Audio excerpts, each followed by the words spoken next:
안녕하세요. 주식 도서관입니다.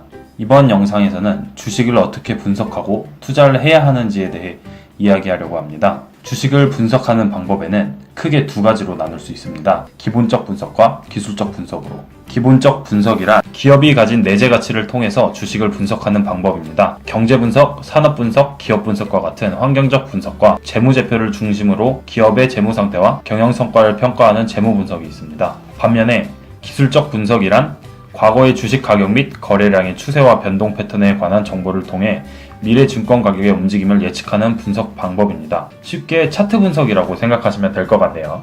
이 두 가지를 좀 더 쉽게 얘기하자면 기본적 분석은 무슨 산업군이 이게 너무 좋아서 더 상승할 것 같다, 이걸 매수해야겠다라고 하는 게 좀 기본적 분석이죠. 산업의 동향이라든지 아니면은 이 기업이 재무가 너무 좋아, 재무 때문에 이제 더 상승할 것 같아, 이렇게 분석하는 거는 이제 기본적 분석이고, 그냥 차트만 띄워놓고 차트를 보고 과거에 주식의 가격이 이랬으니까 이번에도 이런 패턴이 나올 거야 라고 차트를 가지고 이제 분석을 하는 게 기술적 분석이라고 할 수 있습니다. 예를 들어서 이렇게 차트만 보고 매매를 하시는 거는 기술적 분석이라고 할 수 있고, 이 회사의 재무나 투자 지표 아니면 재무 비율과 같은 것을 보시고 매매를 하신다면은 이거는 기본적 분석에 통한 매매라고 하실 수 있습니다. 이제는 기본적 분석과 기술적 분석의 이제 큰 틀에 대해서는 좀 어느 정도 이해하셨을 거라 생각을 해요. 주식을 처음 시작하시거나 아니면 이제 막 시작하시고 있는 분들에게 좀 얘기를 해주고 싶은 게, 주식을 이제 계속 하시다 보면은 주식을 하는 사람들 중에서 기술적 분석이 답이야, 아니면은 기본적 분석을 통한 가치 투자만이 답이야 라고 말씀하시는 분들을 보실 수 있을 거예요. 사실 주식에 한 가지 정답은 없습니다. 기술적 분석만을 통해 수익을 내는 사람도 있고 기본적 분석만을 통해 수익을 내는 사람도 있습니다. 그러면 기술적 분석이 답이야 라고 말했던 사람은 기본적 분석을 통해서 이제 수익 내는 사람을 보고서는 어떻게 답을 할 수 있을까요? 결국에는 둘 중 뭐가 정답이야가 아닌 그것도 정답이 될 수 있고 이것도 정답이 될 수 있다, 이런 마인드를 가지고 주식을 하셔야 돼요. 만약에 내가 주식을 배우고 있으신데 주식을 가르쳐주는 사람이 기술적 분석만이 답이야, 기본적 분석만이 답이야 라고 하시는 분이 있다면은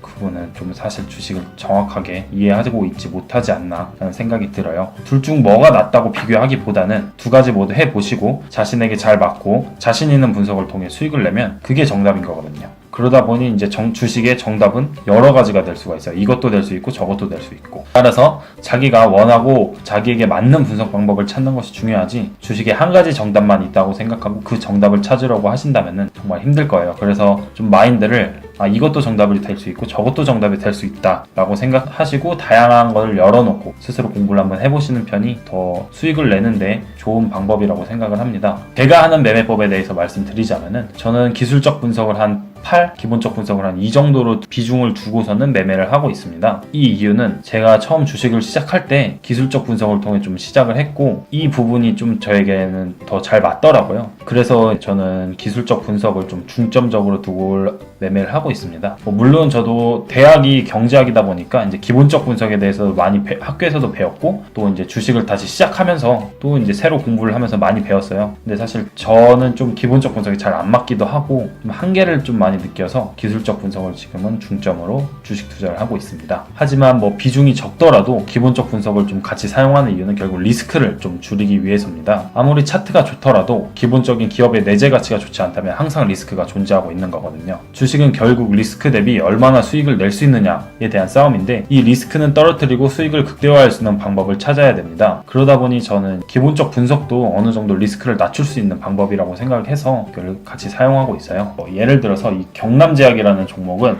지금은 거래 정지가 되어 있죠. 근데 이 주식을 차트만 보면은 엄청 나쁜 차트는 아니거든요. 이게 기술적 분석을 통해서 하더라도 조금 많이 올라오긴 했지만 이게 단기적으로 더 상승을 할 수 있었고, 이제 이거는 보면 정고점들을 다 돌파하고 올라가는 모습이기 때문에 추가적으로 상승이 좀 가능한 차트예요. 그래서 엄청 좋진 않더라도 좀 매력이 있는 차트라고 할 수 있는데, 이 경남제약이 차트가 좋지만 거래 정지가 된 이유는 내부 회계 관리 제도 비적정이라고 떠서 이제 이게 지금은 거래 정지가 되어 있는데, 이거를 알 수 있었던 거는 이제 기본적 분석을 하신 분들만 좀 알 수 있었겠죠. 사실 기본적 분석을 했더라도 내부 회계, 이건 좀 당사자가 아니면은 좀 알기 힘들지만 재물을 보시면은 매출액은 나쁘지 않아요. 이게 계속 증가하고 있기 때문에. 근데 이제 영업이익을 보면은 영업이익이 이제 2018년에 적자를 기록했었죠. 적자 기업이 된 거죠. 그리고 이제 단기순이익 같은 경우는 2017년에 일단 적자가 되었다가 2018년에 조금 다시 흑자를 전환하긴 했지만 좀 불안한 감이 있죠. 재무도. 그리고 이제 투자 지표를 보시면은 현재 주가는 17,200원이었는데 PPS가 2,300원밖에 되지 않았거든요. 이거는 상당히 정말 주가가 이제 좀 높은 자산 대비 높은 평가를 받고 있다고 할 수 있어요. 뭐 이런 거든지 아니면은 뭐 유보율도 370%, 뭐 원래는 한 100 정도 유지를 하다가 한 370 정도 되는데 이것도 높은 수치는 아니거든요. 그러다 보니까 기본적 분석으로 주식을 봤을 때는 그렇게 매력적인 종목은 아니에요. 사실 기본적 분석만으로는 이 종목은 메리트가 없는 주식이거든요. 뭐 이처럼 뭐 경남제약뿐만 아니라 다른 많은 종목들도 이제 차트가 좋은데 갑자기 거래 정지가 되거나 상장 폐지가 되는 경우가 상당히 많아요. 근데 저는 그래서 이런 걸 왜 되냐 보니까 이런 종목들 대부분이 이런 기본적 분석이 엄청 안 좋은 경우들이 참 많았거든요. 그래서 저는 이제 이 리스크를 줄이기 위해 기본적 분석을 같이 사용하고 있습니다. 이번 영상에서 제가 얘기하고 싶었던 건 어느 정도 다 한 것 같네요. 기본적 분석이 무엇이고 기술적 분석이 무엇이고 더 자세한 거는 이제 추후에 더 영상에서 더 다루도록 하고 오늘은 기본적 분석의 큰 틀과 기술적 분석의 큰 틀이 무엇이고 이거를 어떻게 조합을 해서 좀 매매를 해야 된다라는 걸 오늘 좀 이야기하고 싶었습니다. 특히 마지막에 얘기한 기술적 분석만이 답이 아니고 기본적 분석만도 답이 아니다. 결국에는 나한테 맞고 내가 자신 있는 분야를 통해서 분석을 해서 내 기준을 만드는 것이 결국 답이다 라는 것을 이야기하고 싶었어요. 이번 영상은 여기서 이제 마치도록 하고 모두들 주식 투자로 수익 내는 성투하시길 바랍니다.